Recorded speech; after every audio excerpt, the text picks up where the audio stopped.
안녕하세요. 매일 아침 말씀 묵상에 오신 여러분을 진심으로 환영합니다. 11월 2일 월요일 도망 중에 오늘의 말씀, 야곱이 브엘세바에서 떠나 하란으로 향하여 가더니 한 곳에 이르러는 해가 진지라.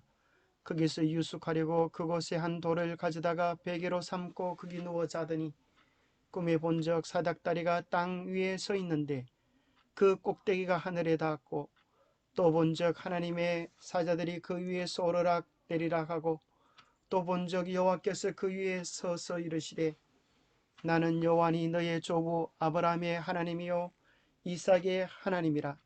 내가 누워있는 땅을 내가 너와 네 자손에게 주리니 네 자손이 땅에 티끌같이 되어 내가 서쪽과 동쪽과 북쪽과 남쪽으로 퍼져나갈지며 땅의 모든 족속이 너와 내 자손으로 말미암아 복을 받으리라. 내가 너와 함께 있어 내가 어디로 가든지 너를 지키며 너를 이끌어 이 땅으로 돌아오게 할지라. 내가 내게 허락한 것을 다 이루기까지 너를 떠나지 아니하리라 하신지라. 야곱이 잠이 깨어 이르되, 여호와께서 과연 여기 계시거늘 내가 알지 못하였도다. 이에 두려워하여 이르되, 두렵도다. 이곳이요 이것은 다름 아닌 하나님의 집이요 이는 하늘의 문이로다 하고. 오늘은 야곱의 생애 속에 나타난 하나님의 섭리에 대하여 한번 생각해 보기를 원합니다. 첫 번째 질문, 죄를 짓고 도망하는 자들을 하나님은 어떻게 대하시는가? 야곱을 향한 하나님의 사랑과 자비는 어떻게 나타나는가? 야곱의 반응은 어떤가? 그 사랑에 대해 오늘 우리는 어떻게 반응해야 할까 하는 세 가지 질문으로 시작해 볼까 합니다. 죄를 짓고 도망하는 자들을 하나님은 어떻게 대하실까요? 교과 82페이지는 이렇게 기록되어 있습니다. 야곱은 어머니의 조력을 받아 가족에게 심각한 기만을 행하였고 이제 그 대가를 치르는 중이었다. 그의 형이 죽이겠다고 위협했기에 그는 도망자가 되어 하란에 있는 삼촌의 집을 향해 가고 있었다. 모든 것은 불안정하고 암담했다. 야곱은 황혼 속을 걷다가 어느덧 어둠을 맞이했다. 어딘지도 모르는 곳이었다. 그는 돌 하나를 베개 삼아 누워 잠들었다. 여러분, 야곱을 아시지요? 그는 에서와 더불어서 쌍둥이로 태어납니다. 늦게 나오지만 에서의 발꿈치를 붙잡았다고 해서 이름을 야곱이라고 짓습니다. 야곱의 이름의 뜻은 발꿈치를 잡는다 혹은 속이다라는 뜻이 있습니다. 그는 차저로 태어났지만은 무엇보다도 장자권에 대한 지대한 관심이 있었습니다. 그래서 형이 사냥 갔다 돌아올 때에 팥죽 한 그릇을 대접하며 장자권을 샀고, 아버지가 이제 죽기 전에 에스를 축복하기를 원해서 짐승을 잡아오라고 했을 때에 그 이야기를 리브가가 듣고 야곱에게 알려줍니다. 야곱은 깜짝 놀라며 어떻게 아버지에게 거짓말을 할 수 있습니까? 그렇게 이야기했을 때에 리브가는 그 모든 잘못은 내가 다 당할 테니 너는 내가 시키는 대로만 하라 하면서 짐승의 틀을 붙이고 아버지에게로 나가는 것입니다. 목소리는 야곱의 목소리구나. 어디 에서인지 한번 가까이 와서 만져보자. 그렇게 했을 때에 야곱은 틀을 붙인 자기의 손을 내밀었습니다. 그때 아버지가 하는 말은 손은 에서의 손이로되 목소리는 야곱의 목소리다라고 이야기하면서 축복해 줍니다. 네가 어떻게 그렇게 빨리 음식을 요리해 왔느냐라고 아버지가 물었을 때에 그는 심지어 하나님의 이름을 대면서까지 거짓말을 하는 것입니다. 내가 어떻게 이같이 속히 잡았느냐? 그가 이르되 아버지 하나님 여호와께서 나로 순조롭게 만나게 하셨음이니이다. 하나님께서 나를 잘 도와주셔서 내가 이렇게 빨리 잡았다고 하나님 핑계를 대며 거짓말을 되었습니다. 생각해보면 아버지를 속였습니다. 뒤늦게 돌아온 형님이 이 사실을 알고 화가 머리 꼭대기까지 치밀어서 야곱을 당장 죽이려고 한 것입니다. 이러할 때에 그의 어머니가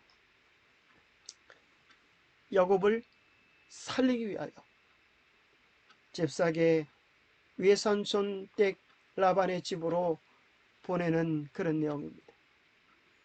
아버지에 대하여, 형님에 대하여, 심지어 하나님께 대하여 죄를 지어서 이제는 의지할 것 하나 없는 외톨이가 된 야곱. 생각해보면 그가 장자권을 원했지만 정당한 방법이 아니라 속임수로 얻으려고 했던 것은 오히려 그에게 더 무서운 재난들을 안겨주었습니다. 그래서 그의 마음속에 든 생각은 아버지로부터, 형님으로부터, 하나님으로부터 버림을 당한 깊은 고민이 그의 삶에 가득했습니다. 그런데 다행히 그 외롭고 고독하고 두려운 밤속에 그 돌베개를 베고자 하는 외로운 야곱의 꿈속에 하나님께서 사닥다리를 통하여 나타나셨습니다. 그리고 야곱에서 있는 곳에서부터 하늘 끝까지 뻗어있는 사닥다리를 천사들이 오르락 내리락 하면서 하나님의 음성을 듣는 것입니다. 나는 여호와니 너의 조부 아브라함의 하나님이다. 너에게 준 모든 하늘의 약속을, 너희 조상에 준 약속을 너의 삶에 이루어주겠다고 하시는 놀라운 언약을 확장받습니다. 하나님께서 야곱에게 준 내용은 무엇입니까? 그 내용은 이러한 것이었습니다. 창세기 28장 15절을 세 번역으로 읽어보면 내가 너와 함께 있어서 내가 어디로 가든지 너를 지켜주며 내가 너를 다시 이 땅으로 데려오겠다. 내가 너에게 약속한 것을 다 이루기까지 내가 떠나지 않겠다. 하나님의 분명한 약속을 보장받을 때 그의 마음은 얼마나 큰 확신과 기쁨으로 가득 찰 수 있었겠습니까? 오늘 우리가 이러한 하나님의 약속을 받는다면 우리도 두려워할 것이 뭐가 있겠습니까? 첫 번째 그 약속은 동행의 약속입니다. 내가 너와 함께 있겠다. 어디로 가든지 너를 지켜주겠다고 하는 이 세상 모든 재난으로부터의 보호 약속입니다. 그리고 더 놀라운 것은 너의 삶의 모든 일을 다 마친 후에, 사명을 다 마친 후에 다시 이 땅으로 돌아오게 하겠다. 회복의 약속입니다. 하늘의 약속인 것입니다. 그리고 내가 네게 약속한 것을 다 이루게 해주겠다고 하는 성취의 약속입니다. 우리의 삶에도 이러한 약속이 있다고 하면 우리가 두려워하고 불안할 것이 뭐가 있겠습니까? 주님은 우리와 동행하시고 우리를 이 세상 재난과 어려움으로부터 보호해 주시고 결국에는 천국에 넉넉히 도달할수록 도와주시고 우리의 삶의 사명을 이루도록, 우리에게 주신 약속들을 이루도록 성취의 약속을 더해 주신다면 얼마나 기쁘고 감격스러운 신앙을 할 수 있겠습니까? 오늘 우리가 이 약속을 무릎 꿇어 하나님이 내게 주시는 약속으로 붙잡게 되기를 바랍니다. 그리고 이 약속을 주장하시게 되기를 바랍니다. 비록 우리가 죄인이라 할지라도 오늘 야곱처럼 하나님도 받아줄 수 없는 죄인이라고 하는 묵은 죄책감이 우리의 마음을 짓누를지라도 우리가 있는 곳까지 내려온 사닥다리처럼 우리가 있는 것보다 더 밑에 우리를 향하여 밑에서 손을 내미시는 예수 그리스도의 손을 붙잡으시게 되기를 바랍니다. 우리가 죄인이지만, 우리가 연약하지만, 우리가 또 넘어지지만, 때로는 원수 편에 서기도 하지만, 하나님, 제가 주님께 제 삶을 드리기 원합니다. 제 삶을 받아주시옵소서. 제 마음의 중심은 오직 주님께 향해 있으니 오늘 내 삶을 받으시고 야곱에 주셨던 약속을 지에게도 주시옵소라고 간절히 하나님 앞에 매달려서 이 약속을 여러분의 것으로 얻게 되기를 바랍니다.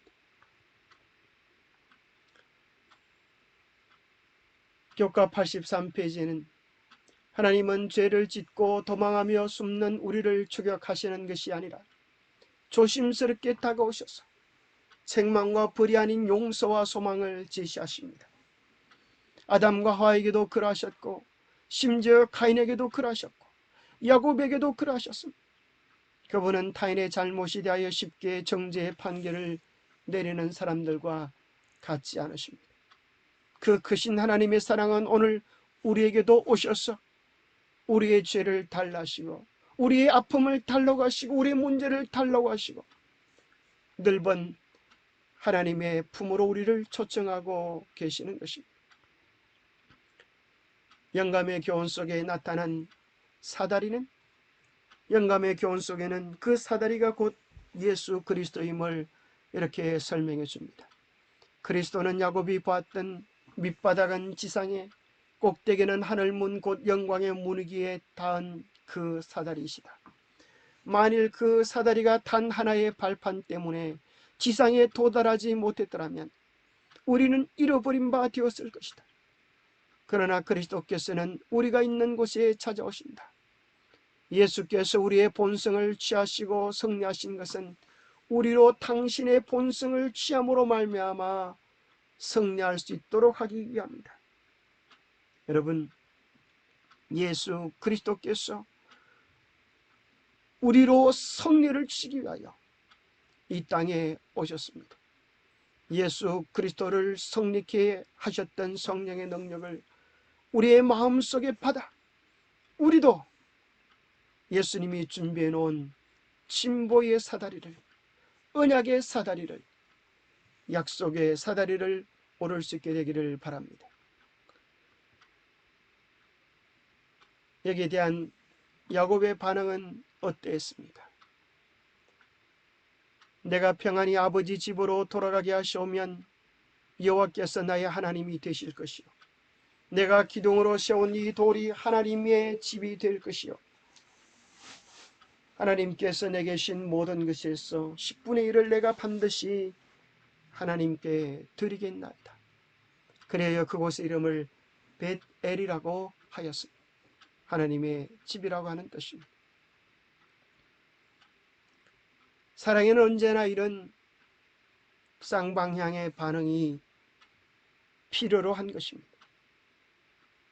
야곱의 그 마음은 하나님의 마음과 동하여서 하나님의 약속들은 온전히 야곱의 것이 될 수가 있었습니다.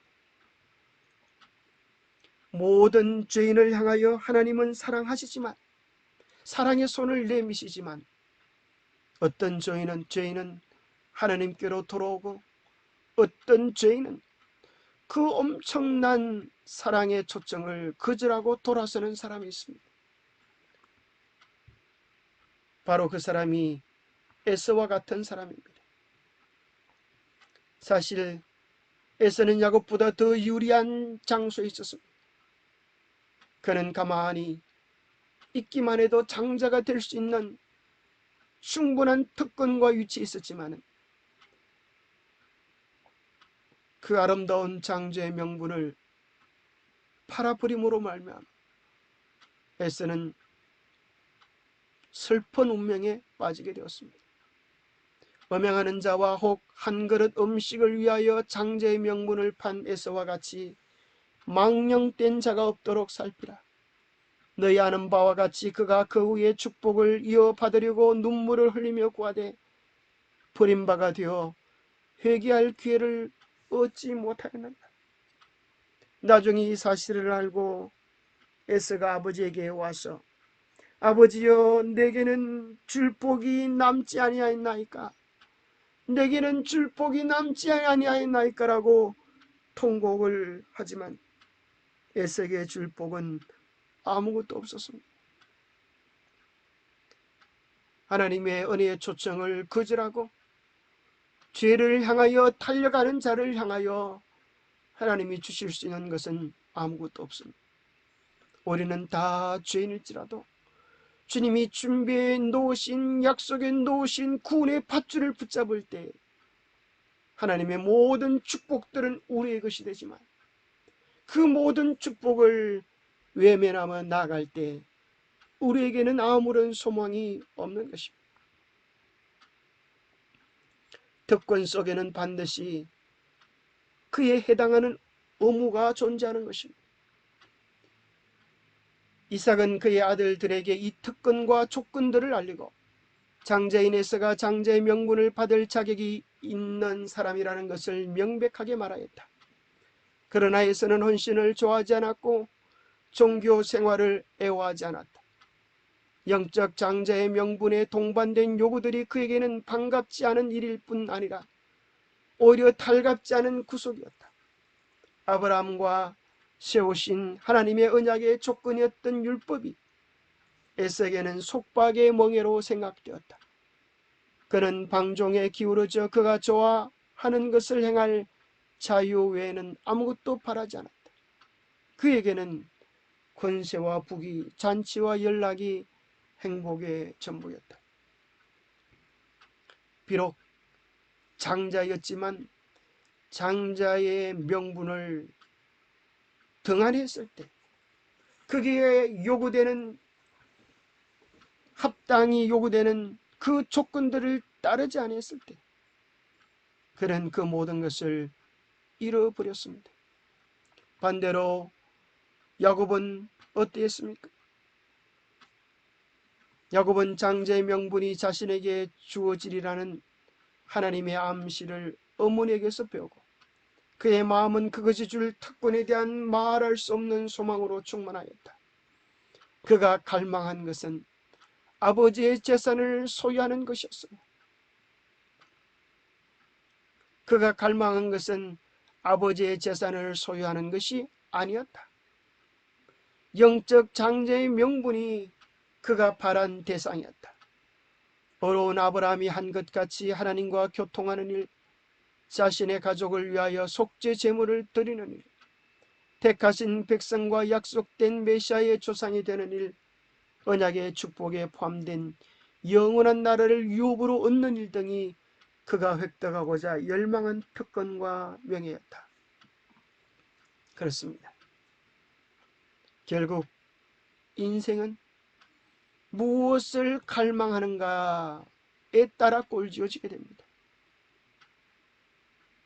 에서는 결국 세상을 갈망하여 세상으로 갔고 야곱은 하늘을 갈망하여 하늘의 것을 얻게 되었습니다. 무엇을 소망하고 무엇을 갈망하고 무엇을 열망하는가, 이것이 우리의 운명이 될 것입니다. 오늘 우리는 그 크신 하나님의 사랑에 대하여 어떻게 반응하십니까? 나를 사랑하는 자들이 나의 사랑을 입으며 나를 간절히 찾는 자가 나를 만날 것이니라. 하나님의 사랑은 크고 무한하지만 그 사랑을 거절하고 떠나는 자를 향하여 베풀어 줄 것은 아무것도 없습니다. 마음을 열고 하나님의 사랑을 향하여 달려오는 자들에게는 하나님은 한없는 당신의 가슴을 열어 보여주실 것입니다. 기도하겠습니다. 하나님 아버지, 죄인을 향한, 버림받은 죄인을 향한 한없는 사랑에 감사를 드립니다. 보이지는 않지만 저희를 구원하기 위해 하늘 사다리를 내리시고 천사들을 보내주심을 인하여 감사합니다. 캄캄한 인생길을 걸을지라도 항상 하늘에서 비춰주시는 밝은 빛을 보며 살아가게 도와주시옵소서. 우리가 죄인일지라도, 우리가 연약할지라도 이 상태로 절망하지 않게 하시고 우리의 있는 곳까지 오셨던 예수 그리스도를 바라보며 주님의 손을 붙잡고 한 걸음 한 걸음 천성을 향하여 걸음을 옮기게 도와주시옵소서. 그래야 야곱에게 주셨던 그 약속, 내가 너와 함께하리라, 내가 너를 지키리라, 내가 내게 약속한 것을 다 이루기까지 떠나지 아니하리라, 내가 너를 이곳으로 돌아오게 하리라고 하신 그 귀한 약속을 우리에게도 성취시켜 주셔서 우리의 삶이 다한 후에 하늘의 주님과 함께 있게 하여 주시옵소서. 하늘을 소망하고 갈망하고 열망하는, 예수 그리스도의 아름다운 품성을 소망하고 갈망하고 열망하는 참된 그리스도인이 되도록 축복하여 주시옵기를 우리 주 예수 그리스도 이름 어찌하여 간절히 간구하옵나이다. 예, 감사합니다. 오늘도 주님과 함께 살아가시는 복된 하루 되시기를 바랍니다. 감사합니다.